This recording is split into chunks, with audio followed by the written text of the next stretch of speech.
On est au domaine Félis, on est en appellation Ventoux sur les parcelles, mais aujourd'hui on vinifie qu'en vin de France pour la flexibilité et puis la créativité. Aujourd'hui on essaie de transformer l'exploitation familiale qui est coopératrice de père en fils depuis plus de 3 générations en exploitation individuelle. Donc, le but c'est de faire des vins de plaisir et de qualité.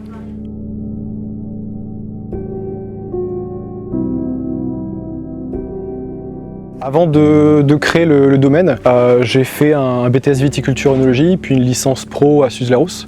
Si tu veux, l'idée du chai de conteneur un peu mode récup, c'était aussi pour pouvoir pallier à un problème de foncier et de financement. Parce qu'aujourd'hui, on a beau posséder des terres, du matériel, du savoir, mais quand on n'a pas un bâtiment qui est propre, qui est isolé, qui est déjà prêt à recevoir des cuves et du vin, c'est compliqué aujourd'hui en tout cas de créer du foncier de toutes pièces et d'investir des centaines de milliers d'euros dans un bâtiment qui pourrait accueillir de façon propre et hygiénique du vin.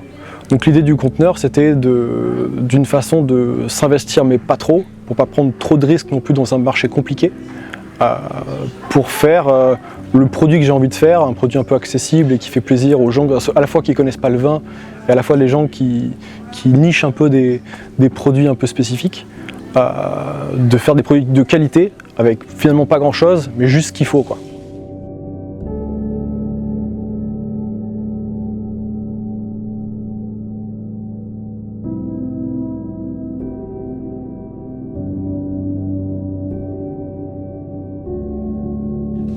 Le chai conteneur, si tu veux, il a des avantages parce que ça coûte pas hyper cher, on peut vite s'équiper avec du bon matériel. Aujourd'hui, on n'a que des cuves inox, on a des pompes neuves, on a des raccords, des tuyaux, tout est entièrement neuf, même le pressoir. Donc ça nous a permis d'acheter du vrai matériel neuf, ça c'était vraiment un plus par rapport au prix du conteneur qui sont pas hyper chers. Le désavantage par contre, c'est plutôt que finalement on est un peu à l'étroit, qu'aujourd'hui je peux pas gérer des palettes, je peux pas avoir de transpalettes, tu vois, dans mon conteneur, je fais tout à la main, que ce soit faire des cartons, créer des commandes et tout.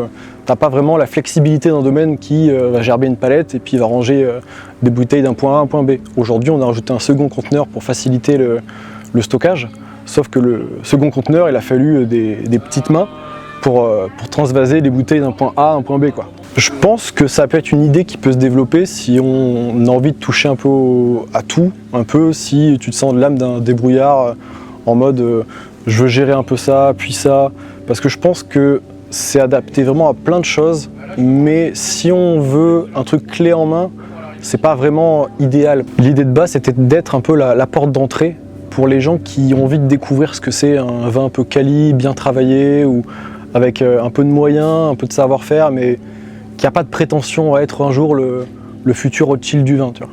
C'est pas du tout une bonne idée de citer des gens. L'idée, c'est de travailler des vins un peu sur la finesse, pas trop d'extraction, pas trop d'opulence. L'idée, c'est toujours de garder cette finesse parce que le marché tend et les gens ont envie de boire des vins sur la fraîcheur, sur le fruit, et je pense que le côté un peu lourdeur des vins, surtout ici dans le sud, est vite présente si on travaille trop les vins. Donc le travail du vin, il est assez léger finalement en cave. On fait quelques remontages, un peu de travail sur la couleur, mais moi je suis vachement axé sur la couleur d'ailleurs. Et ça me semble d'ailleurs un des critères les plus importants pour moi. Si un vin est beau, je trouve que c'est déjà un bon début, tu vois. Et après on verra si c'est bon dans le futur, mais si déjà le vin de base il est super beau, moi je suis content. Qu'il y ait un peu une émotion dans le vin, que ça te fasse kiffer quand tu le bois, même s'il ne te correspond pas à 100%, du moins qu'il se passe quelque chose, c'est cool, quoi. Si tu veux, ça a été un vrai challenge en vrai de trouver des noms de cuvées, parce que partir de zéro, sans pierre, sans chemin, sans clos, sans un truc vraiment existant, tu vois, c'est difficile de s'ancrer dans un terroir et dire « moi mon vin c'est Saint-Marie-Duc bidule chouette », tu vois. Donc créer de toutes pièces un nom qui vient de nulle part, bah, c'est hyper dur. Et le conteneur c'était suffisamment à côté et suffisamment singulier pour trouver une idée. Et en fait, tout bêtement, le jour où on l'a livré, j'ai vu ces espèces de gros stickers super heavy collés en plein milieu.